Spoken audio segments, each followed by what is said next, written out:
It's the Michael Patrick Leahy Show, broadcasting live from downtown Nashville. Now, here's Michael Patrick Leahy. Welcome back. In studio, the original All-Star panelist, Crom Carmichael. Good morning, Crom. Greetings, kind sir. We will be joined at the bottom of the hour by our legal expert, Rachel Alexander. A fascinating case. It's a follow-up, if you will, with the U.S. v. Scrimetti case on the transgender bill that is before the Supreme Court. In Los Angeles, a leading trans doctor is being sued by a 20-year-old woman who 6 years ago, when she was 14, and had surgery to remove her breasts. This doctor is being sued for negligence. That is a very significant development. Now, and so here's what I want to be sure I understand. This is a person who was a female at birth. Yep. And who at 14 was convinced by various people, parents, a doctor, including adults, that she was not a female, that she was a male. Exactly. And that she should have her breasts removed. And she, as a 14-year-old, agreed. Yep. And so now she is regretful of that decision. She regrets it. And is she identifying now as a female? No, I think she wants to transition back. I think that's where she is. Okay, so Rachel will give us all the details. Okay, on that. What's important about this? This is exactly what you and I were talking about, by the way. Yeah. On this case. What's important about it is the doctor is being sued for negligence. Yeah. And I think, I'm doing this night law school thing at National School of Law, and the tort professor there says, look, like it or not, a lot of legal precedents in torts start in California and move to the rest of the country. This is in California. Surprisingly, I think there's a reasonable likelihood that this complainant will win. And I think it'll be a good thing for the country. Well, if we can talk about it with Rachel. Yeah, we'll talk about it with Rachel. Okay. All right, breaking story. Yeah. Back in the land of legal news, just breaking. Mm-hmm. Daniel Penny, the 24-year-old Marine who was charged with manslaughter and criminally negligent homicide, is a free man today. Yeah. On Friday, the manslaughter charges were dismissed at the request of the Office of District Attorney in Manhattan, Alvin Bragg.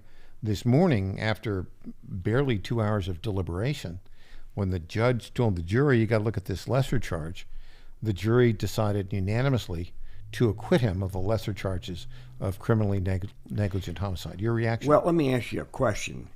It was a hung jury. Yeah. On the manslaughter charge. Which is a more serious charge. Which is more serious. Now, my question is, was he charged with two charges? Yes. To begin with? Yes. He faced two charges. Okay. The greater charge and the lesser charge. Correct.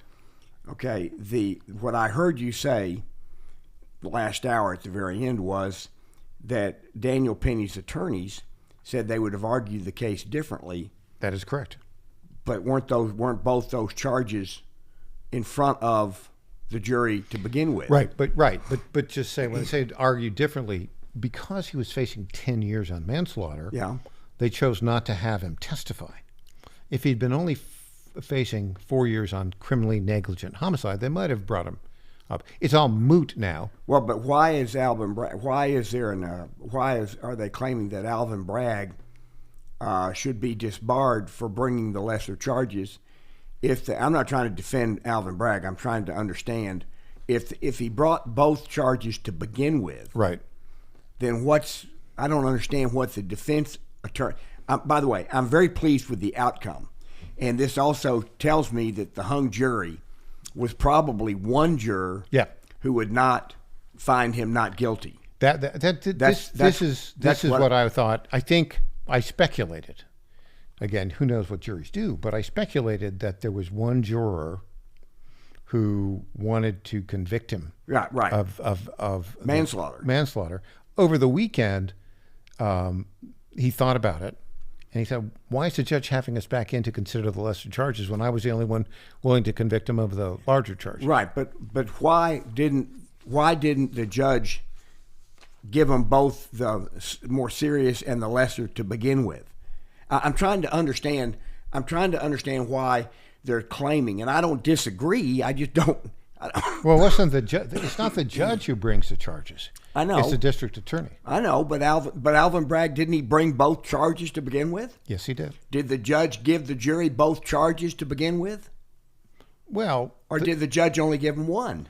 Well, the judge dismissed the more serious charge I know. at the request of the prosecution. I got that, but when the judge charged the jury to begin with, did the judge give them, say, you can charge them with manslaughter, or you can choose the lesser charge? Here, back to, I see what you're getting at. What the judge said at the end of the trial, when these two charges were pending, the judge told the jury, do not consider the criminally negligent homicide charge until you have reached a verdict on the manslaughter charges. Why?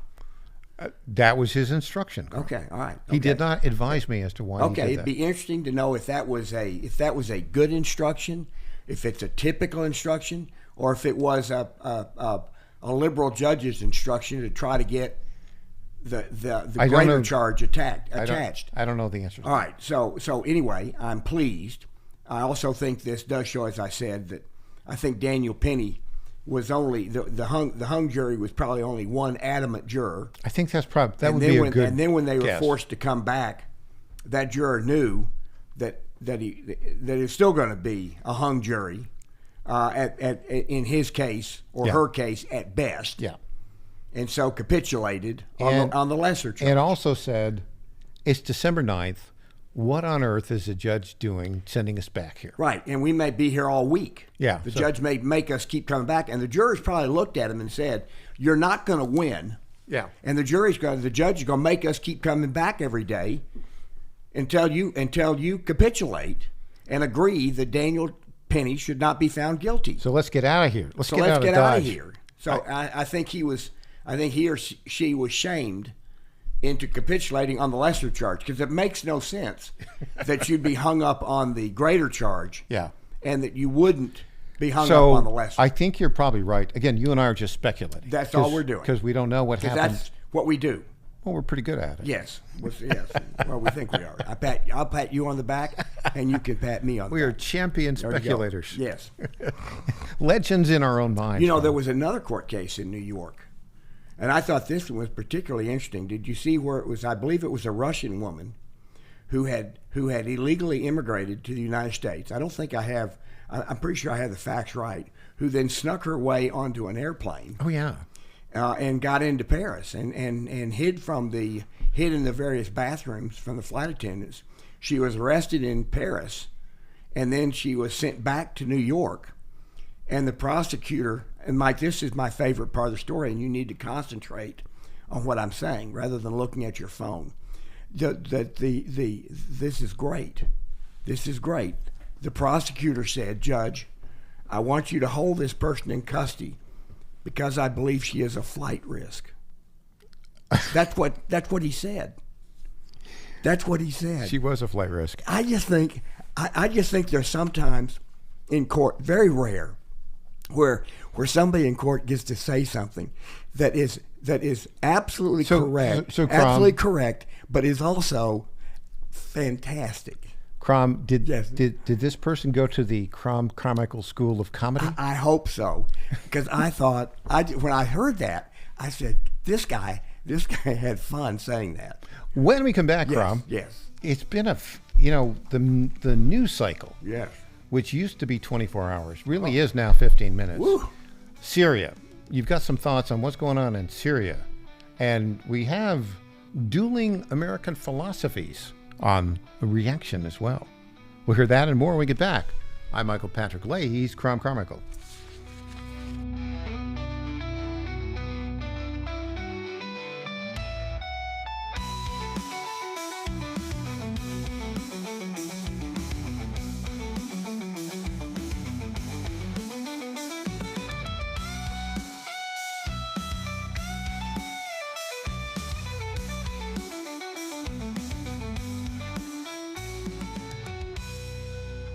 folks. John Fredericks here for Freedom Alliance. Veterans are still struggling with the wounds of war. They came home with injuries that changed them forever. The flag-burning troublemakers in our streets remind me how fortunate we are to have patriots who served and fought, sacrificed, and never complained. We need to support them through organizations like the Freedom Alliance. It's Military Appreciation Month and time to support those who serve. Freedom Alliance is caring for combat veterans and military families. Combat veterans fought in the worst, most dangerous places on earth. Freedom Alliance takes them to nature's most relaxing locations so they can heal. Freedom Alliance gives injured troops mortgage-free homes, new cars, and all-terrain wheelchairs. For wounded vets, there's nothing like the stability of your own home, the reinsurance of a reliable vehicle, or the independence of a wheelchair that navigates snow, ice, beach, pasture, or most any terrain. Let's fight for those who fought for us. Go to freedomalliance.org/Godzilla and make a monthly gift that will improve the life of a military hero. That's freedomalliance.org/Godzilla. Make a contribution today. If you're like me, most moms find it difficult to prioritize self-care.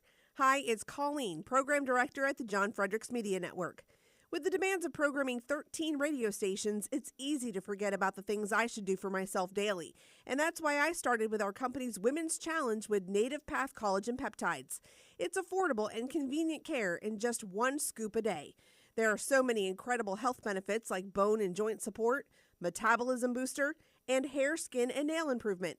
I like to take a moment each day to prioritize myself and indulge in the health-boosting benefits of Native Path Collagen Peptides. I love mixing it up with all the different smoothie recipes, too. Learn more about Native Path Collagen Peptides and read 7 important reasons why you should be taking collagen peptides at getnativepath.com/Godzilla. Prioritize your self-care with Native Path Collagen Peptides. Try it risk-free for as low as $21 today and get free shipping at getnativepath.com/Godzilla. Target.com. Target.com is an online e-commerce tire retailer. We are here to serve the American public with the best possible customer service, the best pricing, and we make it extremely easy. We have many name brands and a lot of low-cost tires. The price is right, and it's easy. You go online to Target.com, TIREGET.com, Target.com. You go there, you put your zip code in, all the inventory displays right in front of you. You can call in for help if you want to. We'll help you get the tire that you need.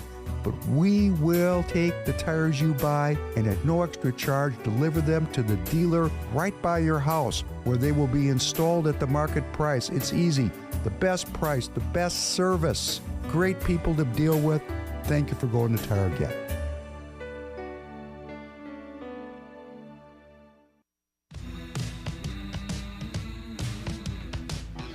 Welcome back to the Michael Patrick Leahy Show. Now, here's Michael Patrick Leahy. Crom, we have a breaking story. I'll just jump in. We'll get to Syria in a minute. But remember, the news cycle is 15 minutes now. Yes. Okay, so here's the latest. This is from the New York Post. Person of interest in fatal shooting of United Healthcare CEO Brian Thompson caught with manifesto, gun, and fake ID at McDonald's in Pennsylvania. This broke an hour ago, a little less, 55 minutes ago. Okay. A person of interest was nabbed Monday in the fatal shooting of United Healthcare CEO Brian Thompson, busted possibly trying to use a fake ID in a McDonald's, law enforcement said. Who uses them? What do you need an ID? Why would you need a fake ID? At a McDonald's. I don't understand. Yeah. The man who sources said is being eyed for the cold-blooded target execution in front of a Manhattan hotel allegedly had a manifesto on him when he was taken into custody by police officers in Altoona, Pennsylvania. Now here's the question, Michael: is the manifesto should your media? We're going to ask for the release of the manifesto. And do you think it should be released? Yes, I do. I do. I think in this case it absolutely should be released. He also had a gun, silencer, 4 fake ideas, and other items, quote, consistent with what authorities were looking for in the case, sources said. Okay. Law enforcement was still trying to figure out the man's real identity, sources said. He was nabbed on a tip called into local police who apprehended him. The New York Police Department was on its way to Altoona, Pennsylvania, late Monday morning, sources said. Okay, I think I can answer our question about the fake ID. Tell me. He was arrested with a fake ID. Not showing He a fake wasn't ID. using a fake ID. In other words, somebody saw him and said, "I believe that's the guy," and called in to the authorities. The authorities showed up and arrested him, and he had on his person, he was arrested with a fake ID. So the lead sentence in the story by the New York Post says, let me reread it. This is why it was a little bit odd. When you write these things so quickly, Crom, you can make a mistake. But the lead sentence says, a person of interest was nabbed Monday in the fatal shooting of United Healthcare CEO Brian Thompson, busted possibly trying to use a fake ID in a McDonald's. Okay. See, busted possibly. So in other words, I think you're right, actually. It's more likely, because what are you going to do? What do you buy at McDonald's that requires an ID? Right. Well, have you ever been ID'd at McDonald's? No. When I've used credit cards at McDonald's. I paid cash at McDonald's, but they've never asked me for an ID. Never. Yes. Never. So I think it's just a poorly written story. Yes. Yeah. It seems to me. Okay, so that's up. We'll tell you what happens on that. Yeah. Now, Crom, speaking of the 15-minute news cycle. Yes. Over the weekend, the Assad regime in Syria, which has had a murderous dictatorial control of Syria for over half a century, that was basically propped up by Russia, has fallen. And according to reports, Assad and his family, who apparently owns $2 billion worth of real estate, were granted asylum in Moscow. But there's lots of twists and turns on this story. Tell us. Where do they own the real estate? I'm curious. A lot of it's in Moscow. In Moscow. Not China. All right. Here's this is a story, the headline. This is a story, is updated December 7th at 7:15 p.m. Right. So this would the headline. That would be Saturday at 7:15 p.m. Yes, that was the headline. Here's the headline. Retreat of Syrian forces threatens Saigon moment for Russia. And the story is asking whether or not Moscow will intervene to help Assad. That was at 7:15 at night on the 7th. At 1:45 p.m. on the 8th, the headline, Assad falls thanks to weak Tehran. So in less than 24 hours. Less than 24 hours. Assad, it went from will Russia help Assad to Assad has fled and his government has collapsed. The other thing about this, Crom, which is, go ahead, I'm sorry. Well, and then the other headline is after the fall of Syria's Assad. And then subheadline, it's a defeat for Russia and Iran and offers openings for Trump. And which is true. See, here's the problem with this. And if you look at this was a bloodthirsty regime, Assad. Yes. Controlled Syria. And I think it may possibly have been because of the aid they received from Russia.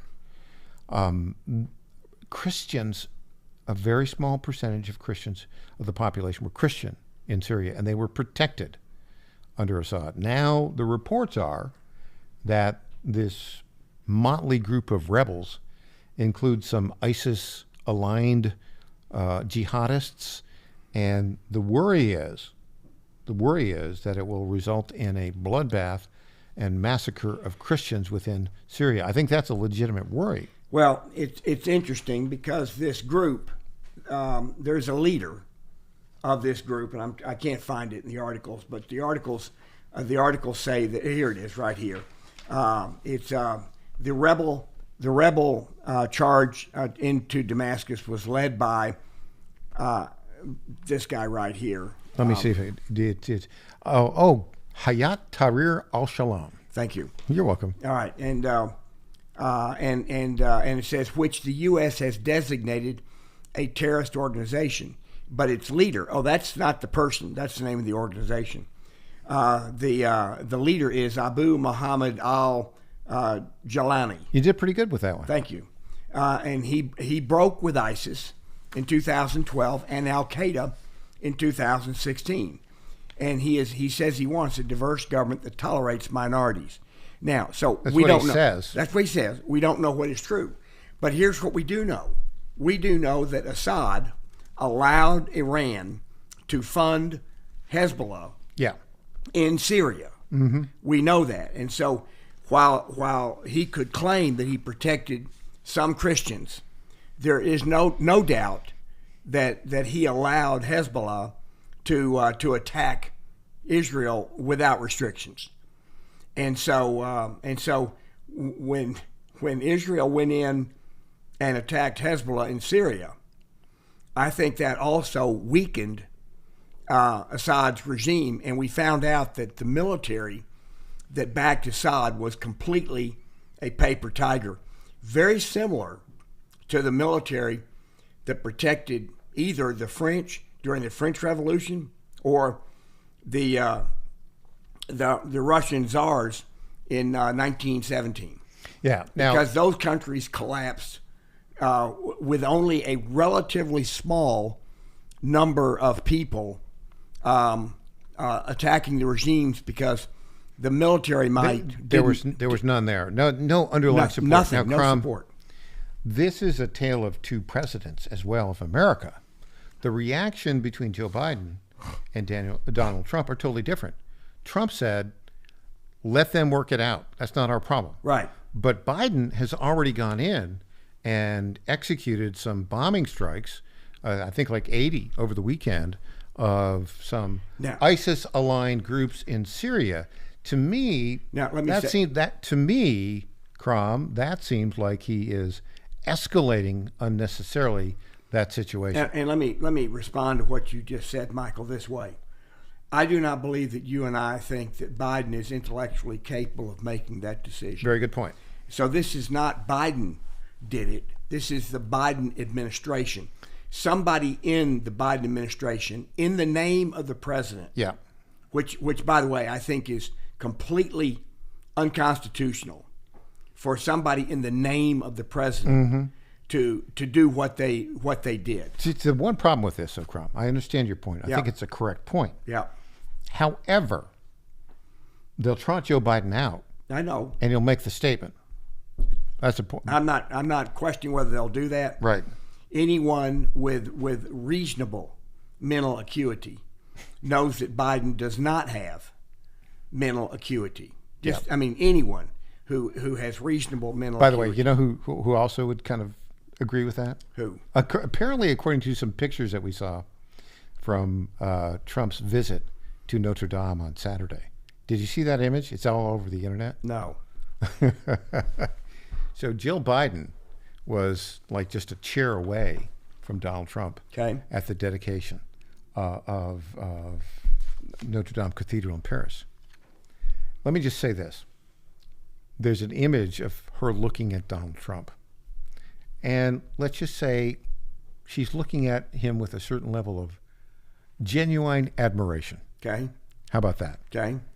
And it was such an interesting visual image of the genuine admiration that Joe Biden has for Donald Trump that he went and created a meme. He's got, I don't know how this is working, but he's doing this line of perfume and fragrances. Do you see that? No. Oh, me. So there's this picture, and I'm just telling you, you look at the picture, you look at Jill, of how Jill's looking at Donald Trump. It's a very friendly look, shall we say? Okay. Well, but the meme is, buy the Trump fragrance, and even your enemies will want to like you. That's funny. Now that's funny. It's funny. That's funny. Now let me say this.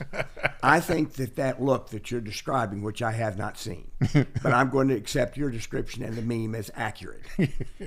To me, that's additional evidence that Joe Biden did not sign the letter. Oh yeah. Now think about this for a second. Is that a coup? We've only had a second to think about it. We got to take a break. Possibly. When we come back, we're going to turn the page, Crom. Okay. Turn the page. All right. Rachel Alexander has been analyzing this breaking story about transgender regretter suing the doctor for negligence. I think this is going to be a big story. Back after this.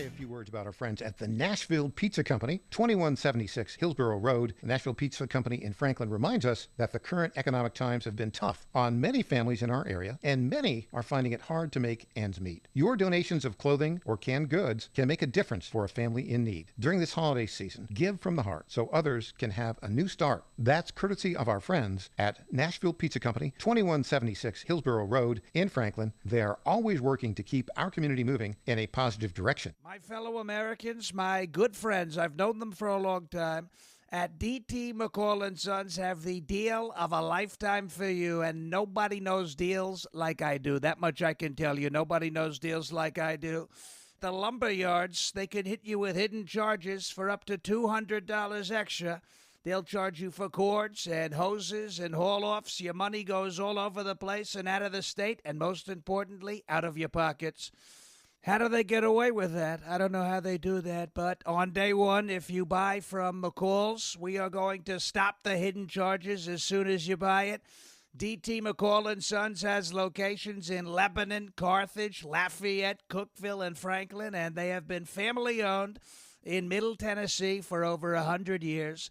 Head to one of their stores today or check them out at dtmccalls.com. You're going to love it. Believe me. Impersonator not endorsed this by summer, Donald never Trump. leave pets in vehicles while running errands. Even with windows cracked, 80 degrees can shoot up to 120 degrees, causing heat stroke, dehydration, and even death. So keep pets hydrated, shaded in cool areas, or just leave them at home. That's from Kathy, Candy, and the staff at Mutts Cuts Grooming, the people with warm hearts for those with cold noses. For your pet's grooming needs, call 931-645-9220. That's 931-645-9220 for Mutts Cuts Grooming in Clarksville, Tennessee at 1479 Tiny Town Road. Hey there, this is Lenny McGill, founder and CEO of The Glock Store. As a proud sponsor of this show, you may have heard Michael Patrick Leahy mention us a few times over the past 4 years. But today, it's me on the radio telling you how pleased we are to be associated with Michael Patrick Leahy and his dedication to the highest levels of professional journalism. Michael Patrick Leahy has been threatened with jail time in bringing the true facts about that Nashville Covenant shooting to his listening audience. Michael Patrick Leahy, you keep doing what you're doing, and we here at the Glock Store will keep sponsoring your show for the good of Nashville and the entire country. And I'm personally inviting all of your listeners to come visit and shoot at the Glock Store. It's where Michael Patrick Leahy learned to shoot a gun for the first time and where he bought his own personal Glock 19. I'm Lenny McGill, founder and CEO of the Glock Store here in Nashville, just minutes from the airports, worth the drive from anywhere, and a proud sponsor of Michael Patrick Leahy and the Tennessee Star Report. Welcome back to the Michael Patrick Leahy Show. Now, here's Michael Patrick Leahy. And welcome back. We are joined on our Zoom Newsmaker line right now by our very good friend, great legal reporter, best legal reporter in the country, Rachel Alexander, who's also with us at the Star News Network and Arizona Sun-Times. Welcome, Rachel. Thanks so much for having joining me on, Michael. So, I'm doing this night law school thing. And in the torts class, the professor says the other night, you're going to see a lot of tort cases. Tort is a civil wrong for which there's a remedy, usually in terms of money. And he says, look, you may not like it, but California has really been a trendsetter in what you're going to see in tort law changes. And like the day after he says that, there's a story at the Daily Wire. Celebrated trans doctor sued for medical negligence over removal of 14-year-old girl's breasts. This is happening in Los Angeles, California, Superior Court. Your thoughts on this, Rachel? So I do think this is going to be a really big case that's going to have a huge precedent around the country. However it comes out, everybody's looking at it, like you said, because, California has become, whether we like it or not, this leader in tort law in these types of, civil lawsuits that trial lawyers tend to follow. So I think that, you've got the U.S. versus Skermity lawsuit that, you've been really covering extensively, challenging Tennessee's law against medically transitioning children. You've got that going on in the background. you've got this revolt against doing things to children happening all over the country right now. So all eyes on this case, and I think unless you get a really progressive left-wing judge, I think this doctor who did this could be in some real trouble. I think so too. And now the elements of this are the plaintiff in the case is Kaya Clementine Breen. She's 20 years old, and her lawyers are arguing that this celebrated trans doctor, her name is Dr. Johanna Olson Kennedy. She's been a pioneer in all of these transgender treatment and surgeries. So here's what the lawyers are arguing in this complaint. They argue that Olson Kennedy, the therapists she referred Kaya Clementine Breen to, the surgeon who removed Breen's breasts, and other medical professionals are all guilty of medical negligence, and here's for rushing Breen through procedures that have deeply and negatively impact her future. Let me just read this, a statement from the lawsuit, and then your response. Clementine is a female who suffered from a complex, multifaceted array of mental health symptoms as a child and adolescent. She is also a survivor of multiple instances of sexual abuse as a child and adolescent, something that was never explored, addressed, or discussed by defendants in the course of their purported treatment. I guess it gets to the concept of their duty, of their professional duty. Your thoughts on this, Rachel Alexander? Yes, what we're discovering is a lot of these children who think they need to transition, it's really because they have these horrible things that have happened to them. They just need counseling and they need therapy. They don't need to chop off their breasts. And I find it really fascinating that, not just this doctor who oversaw this is being sued, they're suing multiple people involved. I look at it as similar to, wrongful abortions. You don't just go after the woman who has the abortion, but you go after the doctor as well. There's, more people at play. And I compare all of this to when we used to, different, societies have done things like experiment on human beings. We all remember the Tuskegee, experiment where they, put these horrible things into black men, and so we look back now and we were like, no, that was a horrible mistake and these people must be punished. And I think, we now see the tide changing. People are having that sort of an attitude, looking at it. What we did or these doctors did was wrong, and we need to stop it, and people need to be punished. So this is more from the lawsuit. I want to read this, get your reaction, and then I want to talk a little bit about how the U.S. v. Scrimeti case might play into this litigation. So her attorneys say, quote, her presentation of symptoms and concerns included, among other things, anxiety, depression, autism, undiagnosed post-traumatic stress disorder, potential bipolarism, as has been suggested by one of her psychiatrists, ongoing confusion regarding her gender, and eventually psychosis, including audio and visual hallucinations, panic attacks, and paranoia. Her family also has a lengthy history of mental health issues. She needed psychotherapy to evaluate, assess, and treat her complex, comorbid mental health systems. Now, that's what the lawyers wrote.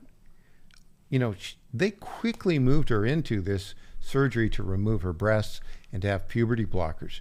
To me, and again, I don't know how the court will rule in this case, but to me, this is a very compelling presentation of her claim of negligence by the expert. Your thoughts on this, Rachel? Absolutely. And I believe the case was brought because it was so egregious. When you sue over things like this, you don't want to bring a case where you're just going to lose. In this case, I mean, maybe I live in a sheltered world, but I don't hardly know anyone who has all those horrible mental things associated with them.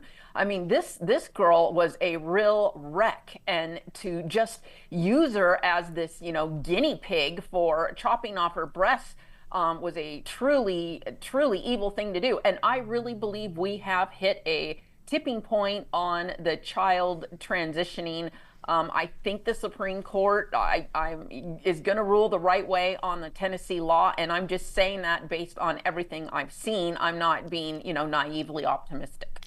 Crom Carmichael, All-Star panelist, is in studio. Crom has a question for you, Rachel. Well, the key point in this case for me is that this person was only 14 years old, and when adults take it upon themselves to physically alter somebody through surgery and chemical drugs that's going to affect them the rest of their lives, and now the person is only 20 and says what you did to me was wrong, they need to be held accountable because they made a decision that changed this person's life forever. Mm-hmm. And for them to say, oh, I shouldn't be held accountable, yet, and I acknowledge that this person was a child, I wonder whether or not Ketanji Brown Jackson knows the definition of a child. I mean, when you get right down to it, this is what, and this is going to be a very compelling case. I have a legal question.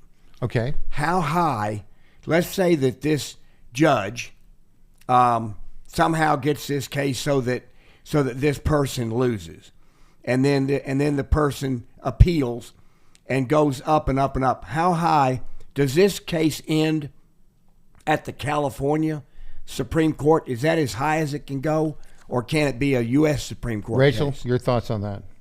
This absolutely can go all the way to the U.S. Supreme Court. And I just want to bring up a point that will make these people more guilty. There are studies out there, and the mainstream media refuses to cover them, and I'm sure this doctor likes to ignore them. But they have found, and I can't remember if it's 82% or 92%, it's been a few years since I wrote this article, but by age 18, either 82% or 92% of transitioning types change their mind. And by the time they're adult, they wish they hadn't tried to transition. They go back to their original gender. Let's go back to the legal timeline here. So the complaint has been filed in Superior Court. How long will it take this to come to trial, if it comes to trial, in your view, Rachel? So the judges basically have a lot of control over things like that, and they will push things off if they think that it's, too politically sensitive right now. They want to push the ball down the court. They want to, think of every possible excuse to delay, see if a technical thing comes up so they can duck it. I think unless this judge is one of those absolutely fearless, patriotic types, which I'm sure it's not, this is Los Angeles, they're not going to want to bring it to trial very soon. So I predict, half a year, if it even does get to trial. Well, my thought on this also is, let me ask you this, I think you're right. I don't think it would come to trial for at least a year, asterisk. The Supreme Court will rule in U.S. v. Scarametti on the constitutionality of the Tennessee law, which prohibits the delivery to minors of puberty blockers, of hormone therapy, and genital mutilation surgery, and breast removal would fit into that category. That ruling is likely to come in June or July of this year. It's likely to be 6-3 in favor of the Tennessee law. Will that ruling have any impact on the court proceedings in the Superior Court in California? Boy, you're really testing my law school knowledge here. It's been a few years. I believe, okay, so it would affect Tennessee, obviously, but California, they would need to pass a law banning it. I'm just speculating. But I think the judge, I guess what I'm saying is, yeah, it would not have the same level of impact as a state court decision in California. But I think it's the kind of thing where the judges, when they're looking around for a rule, they might look to the Supreme Court decision for consideration. Your thoughts on that, Rachel? I think it just depends on how far the Supreme Court goes, because does the Supreme Court want to? I don't think it's going to go so far as to say, okay, you can't, genetically transition children. So if it's just going to say it's okay for Tennessee to pass a law banning. Crom wants to add something. I agree, Rachel, with what you're saying, because this is a state that's passing a law for its own state. And I think that under our Constitution, that's the appropriate place for these issues to be addressed. But in California, if the case goes against the doctor, that's the same thing as legislation. Yeah, because now no doctor will do it in the future. Exactly. The case law, the case ruling. What do you think the total amount of monetary compensation might be if the trial court rules against the doctor? I know a guy who was in a car accident and lost his little toe, and he got $70,000 for that.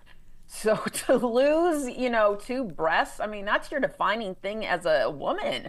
And I just think because of the outrage, I think it's going to be huge. I think it's going to be at least $1 million in damages. I think it's probably going to be multi-millions. If she wins, it'll be $10 million. It'll be multi-millions. I think. Yeah. Rachel Alexander, as always, outstanding legal analysis from the #1 legal writer in the entire United States of America. Thank you for joining us today. Thanks for having me on, you guys. God bless. All right, great stuff. Crom, when we come back, guess what? News potpourri. News potpourri. Word to her.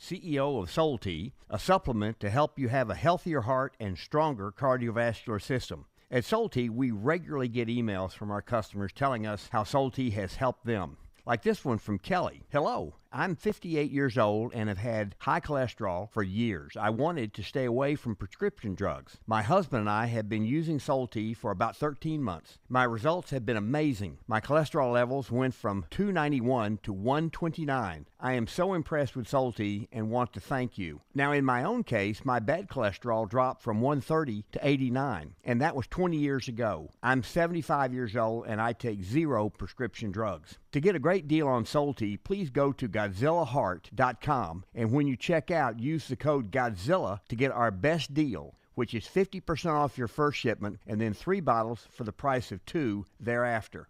You don't have to live with a broken heart. Do you suffer from Try declining Solti bone and today. joint health? Hi, it's Tina with the John Fredericks Media Network. And when I heard about our company's Women's Challenge, I jumped on the opportunity to test this amazing supplement that's already restoring my bone density, soothing my joint pain, and helping me regain lost mobility. I've experienced so many benefits in such a short time with Native Path Collagen Peptides because they support my bones and joints, boost my metabolism, and unleash the most radiant skin and hair since my 20s. In just 2 weeks, my knee stiffness is gone, and I'm already hitting the gym more aggressively.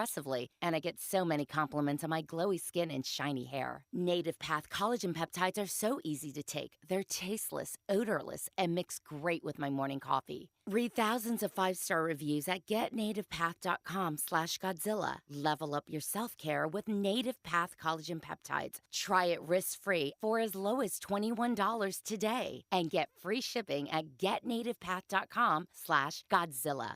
In 2008, the amount of concentrated time people could spend on a task without becoming distracted was 12 seconds. 5 years later, it was only 8 seconds, 1 second less than a goldfish. If you're often distracted or have trouble recalling information, you're likely to fall behind in the demanding, fast-paced 21st century. In other words, brain performance is more critical now than ever. Boost your brain power with Healthy Cells Focus Plus Recall. Science-backed nootropics to help you sharpen focus, concentrate longer, enhance recall, improve mental speed, learn rapidly, and be more alert. It's a pill-free brain supplement made with maximum absorption ingestible gel technology, designed to feed your brain at the cellular level. Take it for a test drive. Go to healthycell.com and use code GODZILLA for 20% off your first order of Focus Plus Recall. That's healthycell.com, code GODZILLA for 20% off. Welcome back to the Michael Patrick Leahy Show. Now, here's Michael Patrick Leahy. And welcome back to the Michael Patrick Leahy Show, folks. Crom Carmichael in Studio Crom. It's that time of day again. It's time for News Potpourri. Yes, Michael, it's that time of the program for little tidbits that merit the attention of our audience, but not an entire segment and have a touch of irony. Yes. Michael, Jamie Harrison is the departing head of the DNC. He has said he's going to write a book naming names. A book with names in it. A book with names, yes, naming names. Oh. And so he is apparently going to give his opinion of a few people, and I think that'll be very interesting. The incoming, or the person, the front runner for the DNC chair is a guy named Ben Winkler, and he oversaw the Wisconsin Democrats as they downplayed October 7th and labeled themselves the party of DEI. So what I'm saying, Michael, is that the Democrat Party can continue to be progressive and will continue to be formidable so long as they have all that government employee union money, because it's the fuel that fuels. Crom, yes. Some sports things here. Yes. You ever heard of a guy by the name of Juan Soto? No, I don't think I have. Okay, well, you're about to. Tell me who he is. He plays outfield for the New York Yankees. Oh, okay. And he hit .288 this year. Yes. He had 44 home runs. He played, I think, 44? Yeah. Oh, that's a lot of home runs. Yeah. All right. Yeah. All right. He just signed a 15-year deal. He must be very young. With the New York Mets. For? Just guess. $420 million. Oh, not bad. How? $765 oh my God. Unbelievable. This is the same team that signed Bobby Bonilla. Remember Bobby Bonilla? Oh, yes. Yeah. And every year, like on July 13th, we call it Bobby Bonilla Day. He had a deferred compensation package that gave him $1 million a year for like 30 years. Okay. So he has a big party every July 13th. Well, good for him. Wow, that's. And Bobby Bonilla did not exactly deliver for the New York Mets. Okay, all right. Well, yeah, he had a he big still gets name. $1 million. Yeah. This is an interesting one, Michael. You have this representative in the House of Representatives, Jasmine Crockett. Jasmine Crockett from Texas. Yeah. And what she says is fascinating, and it's worth thinking about. She actually claims, really, that only black people can represent black people, and that only Hispanic people can represent Hispanic people. That's going to go well. Now, well, let me say this: she has a lot of support in the progressive movement, which means that progressives are moving beyond racism. Yeah. Into what I would describe as tribalism. Yeah. And that is that if a black person says that this is best for black people, like the chief of a tribe might say, then the tribe members are supposed to accept it, even if it makes no sense to them. Because what she's saying is a person who is not of your race cannot possibly offer policies that will benefit you as an individual. Yeah. I mean, she is truly tribal in the way that she looks at the world. Let me go back to sports. So they've got the college football playoffs have been announced. The 12 teams made it. The top 4 have a bye the first week. So that means the other 8 play in the next round of the quarterfinals. The top 4 are the highest ranking champions of 5 particular conferences. So we have in the top 4, we have number 1, Oregon, number 2, Georgia, number 3, Boise State, and number 4, Arizona State. Those are the top 4. Yeah. And the playoff first round, number 12, Clemson. They barely won on a 56-yard field goal with no time. Okay. They beat SMU for the ACC championship. Number 12, Clemson goes to Texas. Number 5, they lost to Georgia in overtime, 22-19. It was a good game, and I think Clemson versus Texas will be great. Tennessee, our Tennessee Volunteers, ranked 9, will travel to Columbus, Ohio, to take the Ohio State Buckeyes on. SMU travels to Penn State, number 11 against number 6. And then Indiana, number 10, goes to Notre Dame, the Fighting Irish of Notre Dame, your hometown, South Bend, Indiana. Well, being ranked 5th or 6th is a big deal because if you win your first game, then you get to play the 3 and 4 seeds. And I think the 3 and 4 seeds are actually considerably worse. Yeah, so let's take Texas. If Texas beats Clemson, which I think they will, yeah, they play number 4 Arizona State. Right. That's a good move. And Penn State. Yeah. Penn State is not in the top 4. No. But if they win, then they'll play Boise State. No. Then yes, they will. Yeah, they play Boise State. And so what I'm saying is that if you're ranked 5th or 6th, then you're going to play teams that are in the second round that are weaker than your first round. If Notre Dame beats Indiana, which I think they will, they will play Georgia. That'll be a good game. That'll be a good game. Well, I mean, what I'm saying is that Notre Dame got bumped all the way from, they were ranked 4th. Yeah.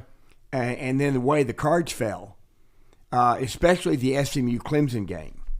That's the one. And then the other one was, quite frankly, when they said, okay, Penn State, even if you lose to Oregon, we're not going to bump you like we did Ohio State. See, they bumped Ohio State higher than Notre Dame. Notre Dame has one loss to, wait for it, Northern Illinois. Yeah, that's true. Crazy. Yeah, that's correct. But Ohio State lost to Michigan, which is a terrible, which was a bad team this year. Yeah. What else you got for us? Now, CNN's Jake Tapper was shut down by a GOP senator when he began peddling Hegseth's drinking problems, that narrative, which is not proven. It's a smear. It's a smear, and I think Hegseth has regained momentum. I think he's going to make it. And I think it'll be very tough now to stop him if there's not verifiable evidence. And there's a lot of smears out there. And people who are willing to go under oath. A Blasey Ford type testimony before Congress will be met with, wait for it, an investigation and potential indictment for lying. There you go. That if you can't bring the goods, if you're going to make an accusation that you can't prove, you're going to be in trouble. We have time for one more. John Bolton. How in the world he is still somebody that anybody looks to for their opinion, is now trying to insinuate that Tulsi Gabbard somehow is involved in Syrian intrigue. So it's just despicable. It's the mustache. Yeah, it must be. It must be. Crom, thanks so much for joining us today. You bet. Up next, Rob Carson. I'll be back tomorrow morning, 9 o'clock Central Time. I hope you have a great day. Go to TennesseeStar.com and MichaelPatrickLeahy.com.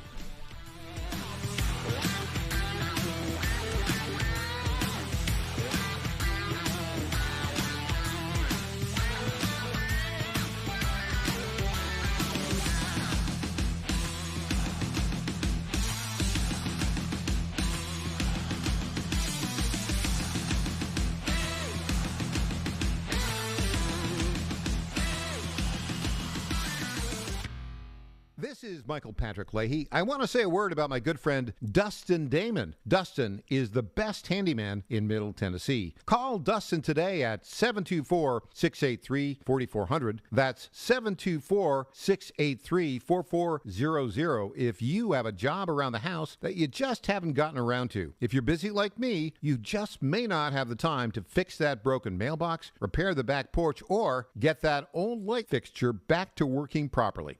Do what I did.